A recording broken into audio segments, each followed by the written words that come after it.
رمضان آنے والا ہے نا، دین کی تبلیغ کے نام پہ اربوں خربوں کی زکاتیں لوگ لے جاتے ہیں. زکات کا پیسہ مدرسے اور مسجد کی تعمیر میں استعمال نہیں ہو سکتا، دین کی تبلیغ پہ خرچ نہیں ہو سکتا، کیونکہ آج کل یہ بھی ایک مسئلہ شروع ہو گیا ہے. ہمارے اہل حدیث حضرات میں سے اکثر کا موقف یہ ہے کہ زکات کسی بھی دین کی تبلیغ میں خرچ کی جا سکتی ہے. دین کے کاموں میں ہم کیا کہتے ہیں کہ زکات صرف غریب کا حق ہے. مدرسے میں غریب بچے ہیں، ان پہ خرچ کی جا سکتی ہے. تو نہ مدرسے کی تعمیر میں، نہ کسی انسٹیٹیوٹ کی تعمیر میں زکات خرچ ہو سکتی ہے، نہ کسی کی تنخواہ میں زکات دی جا سکتی ہے. ہاں، غریب بچے کو جب آپ پڑھا رہے ہوں اس کی تنخواہ میں زکات دی جا سکتی ہے، اس غریب بچے کی اجازت سے، کیونکہ وہ غریب ہی کو گویا مالک بنا رہے ہو آپ. آج کل اب نئے جو لبرلز لوگ آ رہے ہیں، جو اسکالرز آ رہے ہیں، وہ کیا کر رہے ہیں؟ ایکچولی دین کی تبلیغ کو بہت سخت ضرورت ہے زکات کی. بھائی صاحب، اللہ کی مخلوق میں سب لوگ ہیں، اللہ نے دین کو بھی پھیلانا ہے، غریبوں کا پیٹ بھی اللہ نے بھرنا ہے.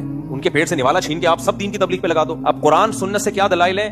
میں صرف ٹو دا پوائنٹ ایک بات کرتا ہوں. حدیث میں آتا ہے یؤخذ من اغنیائہم وترد الی فقرائہم. آپ صلی اللہ علیہ وسلم نے فرمایا زکات ان کے مالداروں سے لی جائے گی اور ان کے غریبوں پہ خرچ کی جائے گی. یہ حدیث قرآن کی اس آیت کو ایکسپلین کر دیتی ہے جس میں زکات کے 5 مصارف بتائے گئے ہیں.